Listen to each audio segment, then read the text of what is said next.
Սառած պատերի նկանն են տղերքի, ովքեր զոհվեցին հանուն սուրբ հողերի, Արցախը ծախեցին ու սարքեցին հեքիաթ, տղերքի թափած արունը մնացան հիշատակ, տները թողեցին թուրքին դարձան անտուն, այս ցավից սիրտս տեղից պոկվում ա գոռում, ոնց տանեմ այս ցավը, ոնց մաքրեմ այս թույնը, երբ որ տենում եմ ոնց քանդեցին մեր երկիրը, ամեն մի կոր սրտիս մեջ մի նոր դանակ, այս ինչ անեցքեր, այս ինչ դաժան բանակ, 22 թվականի սեպտեմբեր սևացավ երկինքը, երբ դիրքերում նորից կրակեց թշնամու զենքը, ջերմուկ սոտք վարդենի սարյունով պատած, ու մինչև հիմա հոգուս մեջ է դողը մնաց, աչքերս բացում եմ, էլի նույն պատկերը, ուր կորան տղերքը, ուր մնացին մեր հողերը, այս կյանքը դարձավ, գիտես վատ երազ, բայց մենք չենք մոռանա տղեկ ձեզ անդարձ, այս ցավը հավերժ, այս վերքը չի փակվի, քանի արդարությունը տեղը չի գտնի,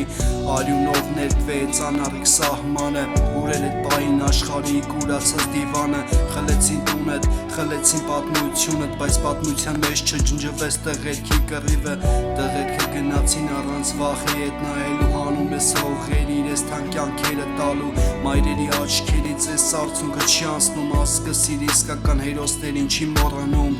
եռաբլուրում քամինատը խուր փչում, ամեն մի շիրի մի առաջ սիրտս ծաճակում, այնտեղ պարկած են տղերքը առյուծի պես, իրենց բացակայությունը մեզ սպանում ա հավերժ, շարքերով կանգնած են դրոշները ծածանվող, ու մայրերն են նստած տղու նկարին նայող, այս ցավի չափ չկա, վերքը չունի տեղ, տղեկ դու գնացիք, որ ողջ մնացքս հավետ, դատարկված գյուղեր, թողնված սուրբ վանքեր, մեր հետևից մնաց անպատասխան շատ հարցեր, տղեկի թափած արունը հողի մեջ չորացավ, բայց այդ արյան կանչը հայի մեջ չվերացավ, ոնց թողին քրուքերին են իշմերներ դարերով, ինչի համար տղեկը ընկան ահեղ մարտերով, եռաբլույի լռությունը գոռում ա իմ մեջ, այս դավաճանված կռիվը թվում ա անվերջ, բայց թող հնչի ես ռեպը ոնց որ սարերում, մեր արյան կանչը տեղ կլսվի ձորերում, ու թող լսի աշխարհը, հայը չի լռել, մենք չենք ավարտել, այն ինչ դուք նոր եք սկսել։